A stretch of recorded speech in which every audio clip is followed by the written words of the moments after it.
lan la ñu wax dañu les dépenses faites sur des fonds spéciaux inscrits au programme intitulé coordination du travail gouvernemental sont examinés chaque année par une commission de vérification chargée de s'assurer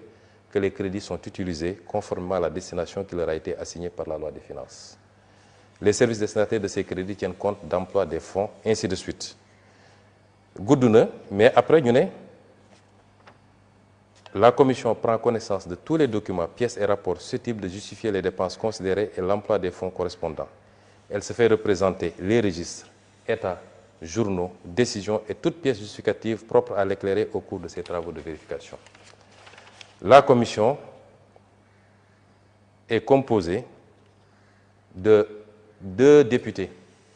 de l'Assemblée nationale et 2 députés du Sénat. France ñooñu ëpp doole foofu ëpp ñu alal ëpp ñu ne depuis 2001 ils ont inséré dans leur loi de finances que dañu war a contrôler les fonds spéciaux et depuis lors les fonds spéciaux sont contrôlés par une commission boo xam ne day prêter serment boo xam ne elle est soumise au secret absolu mais dañ koy contrôler. ay députés ak ay sénateurs. ñoo ci nekk. Ensuite nga ñëw Sénégal fonds spéciaux fonds politique fonds social ñett yooyu moo am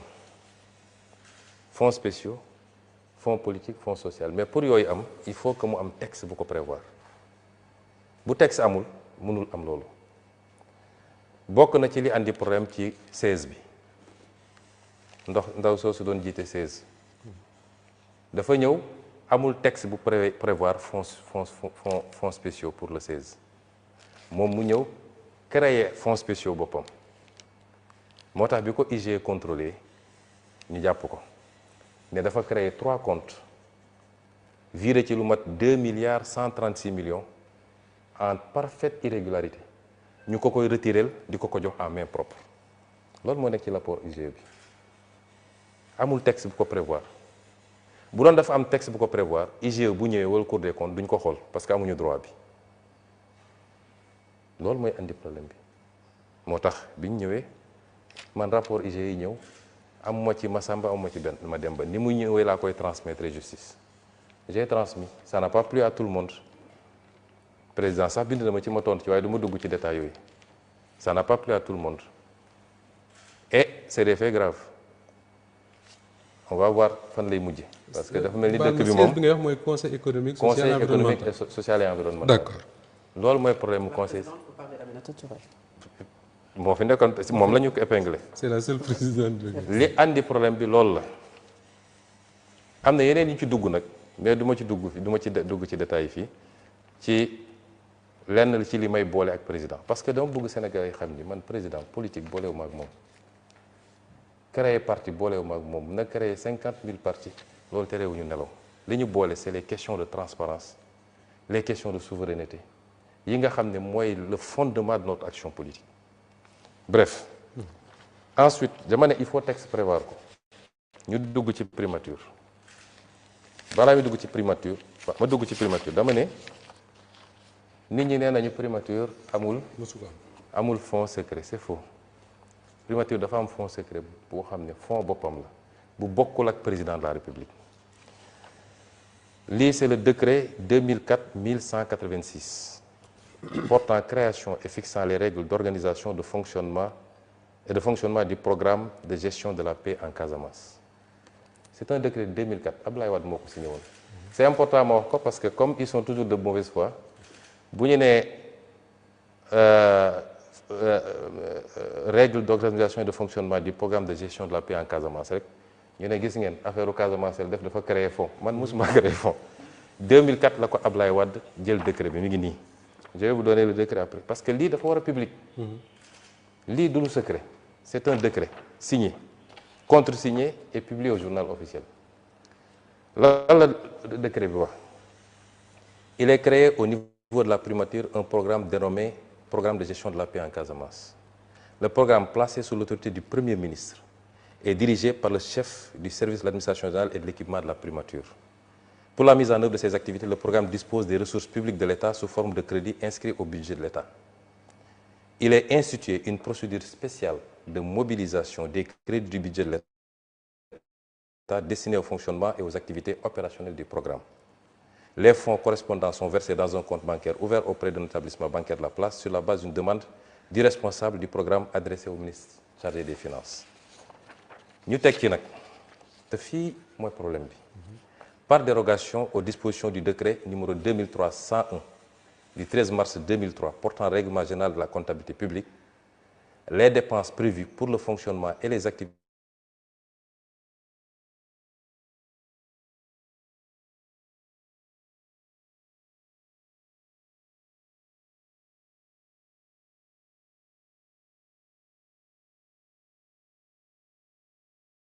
Sénégal dañ ko war a xam 7 milliards 956 millions 296 mille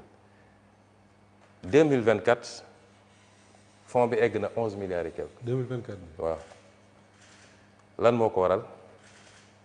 mooy bi ñu yegsee président dafa ne bi mu ñëwee fekk na ki ko fi jiitu woon vidé fonds bi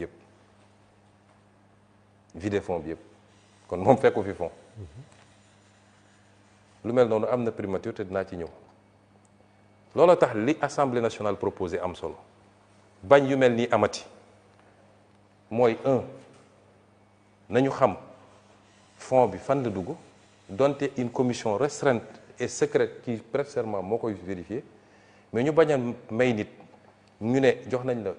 7 milliards wala 3 milliards wala 2 milliards nga mun koo vider nu mu la neexee yow dem politiquer ko wala jëndi say immeuble looy demee noonu loolu moo tax li ñu proposé am solo ñu ne 2024 bi ñu ñëwee ne nañ fekkuñu fi dara te foog président am ay fonds ma préciser aussi que ñun waxuñu fonds warul am dafa war a am dama gëm sax dañ ko war a yokk mais na transparent rek ñaar yooyu bokkul fonds bi dafa war a am muy fonds sociaux yi muy fonds à vocation sociale muy les fonds secrets parce que ma jox la ay misaal yu ndaw les autorités sont saisies régulièrement mais naa ci dellu si après ci ay cas sociaux yoo xam ne mën na laaj intervention am na nu ñu ko mën a organiser nag ba du doon affaire u président de la République wala affaire premier ministre parce qu'on a un ministère dédié en réalité et c'est pourquoi ma préciser ko aussi cette loi qui a été proposée sur les fonds sociaux il y a une deuxième loi qui est sur ma table dama bañoon embouteillage am boobu c'est sur bi ñu proposé pour les fonds secrets am na une deuxième loi pour les fonds spéciaux les fonds sociaux du moins am na une deuxième proposition boo xam ne certainement d'ici semaine prochaine bureau assemblée nationale dina ko examiner donc présidence am na ay fonds primature am ay fonds mun naa la jox les fonds de la primature 2012 ba tey ji ñi ne amul woon 2012 il y a eu 2 milliards 960 millions sur l'année 2013 1 milliard 930 2014 540 millions 2015 2 milliards 028 2016 2 milliards 772 2016 2017 2 milliards 502 2018 2 milliards 190 2019 2 milliards 061 te boobu supprimé woon nañu primature su ngeen fàttali ko mais secrétaire général du gouvernement lañ doon affecté les fonds te dina am beneen incongruité bu may andi 2020 foofu la am lu bizarre parce que 2020 daanaka egg nañu 5 milliards 745 millions 2020 2021 1 milliard 450 2022 1 milliard 225 2023 1 milliard 122 2024 man li ma concerné c'est 1 milliard 150 millions mais dama ñëw sama DAGE bi ñëw ne ma fekk fa ab DAGE ma ne gars yi utal leen ma DAGE bu jub bu gëm yàlla may ut ba am koo xam ne am naa yaakaar ci moom ma andi ko nommé ko ñu toog tuuti mu ñëw gis ma ne ma y a un problème ma ne quoi mu ne ma entre mars et avril ils ont pompé plus de 3 milliards ci compte fonds spéciaux primature bi. mars avril boobu ñu ngi ci jëm ci période électorale. juste avant oui et juste après. juste après. ma ne ko woowal DAGE bi fi ne woon nga laaj ko mu woo ko DAGE bi ne ko demandez à votre actuel ministre des finances muy Cheikh Diba. ma jël sama téléphone woo Cheikh Diba ne ko lii gis naa ni pompé nañ lu mat 3 milliards et quelque te loolu ëpp na dotation wu compte bi sax bi ñu laajee waa ji nee na ñu laaj la yow li tax nag mu ne ñu laaj la xaw ma ko mais je veux qu'on me fasse le point sur ça parce qu'il faut qu'on me dise fan la xaalis bi dugg ba may génn primature ils m'ont pas dit fan la xaalis bi dugg oui ci 2024 bi 2025 on a 2 milliards 090 millions et enfin 2026 1 milliard 870 millions léegi ñu wax ni Sonko dafa laaj dafa def ba demander relance. Je vais vous dire ce qui s'est passé. Après, je vais vous dire comment j'ai géré ce fonds. Centime par centime. Donte fonds bi li ma leen wax aw ma obligation justifier ko. liiral naa leen. Mais bi ñu toogee fin 2025, on s'est rendu compte qu'il y a des problèmes qu'il fallait régler. Parce que man, j'ai jamais pris 1 franc de ce compte. Ni pour moi, ni pour mon parti, ni pour ma famille, ni pour mes amis. Musuma laal compte bi. Musuma DAGE bi mu ñëwee dama ko njëkk ne compte bi réclamé naa texte yi ministre des finances envoyé na ma la justification le décret yow sa bopp andi nga ma décret waaye bu amul contrôle nit ñi am na contrôle yàlla parce que c'est l'argent des Sénégalais. Première règle, ne me remets jamais de l'argent. Je ne toucherai jamais de l'argent moi parce que compte yëpp ni ñu ko doon fonctionner mooy premier ministre yi fa ne wala président assemblée fii fonds sociaux la am amul ay fonds secret dañuy yëkkati un montant chaque mois jox ko ko moom nag mu xool nu mu koy kii su soxlaatee ne jox leen ma ne ko je ne toucherai jamais 1 franc bul mës a ñëw ne ma 10 millions ngi nii wala 20 millions ci sac teel lu ñu war a def na am traçabilité ba ci les dépenses sociales dama ko ne bul mës a jox xaalis nit bu dee ordonnance na andi ordonnance bi nga yónnee ñu dem jëndi ko pharmacie bu dee ku feebar tëdd hôpital nañ la andil facture bi nga dem fay directement ci hôpital wala ci clinique ba bu dee ku ñu war a génne ci loyam na la agence bi envoyé nañ la andil commandement agence bi nga dem fay parce que nous sommes tous sénégalais. nit mun na créer dossier médical fekk dara jotu ko nit mun na feebar sax nga jox ko xaalis liquide mu dem régler ko leneen continuer ak feebaram ma instaurer des lois bi ñu demee ba fin mi 2025 ñu gis ni y a des gaps ma bind ma ne le secrétaire général du gouvernement ma ne ko bindal le ministre des finances nga ne ko dañoo soxla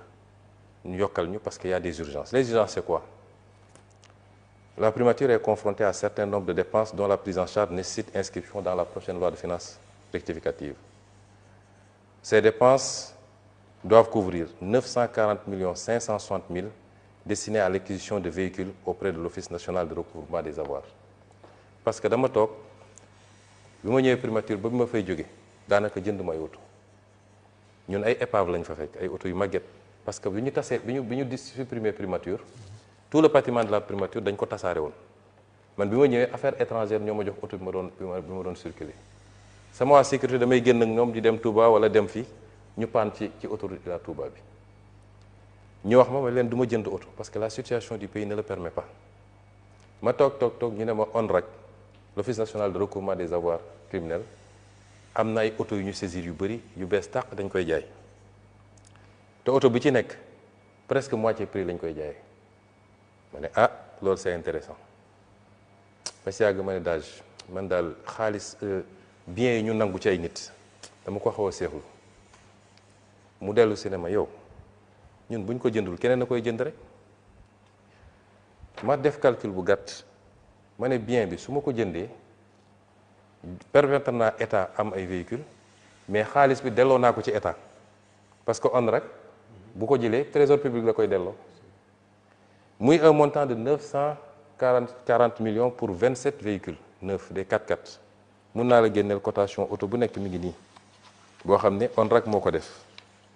man leen léegi passer par les procédures ba ñu am li ñu war a am yépp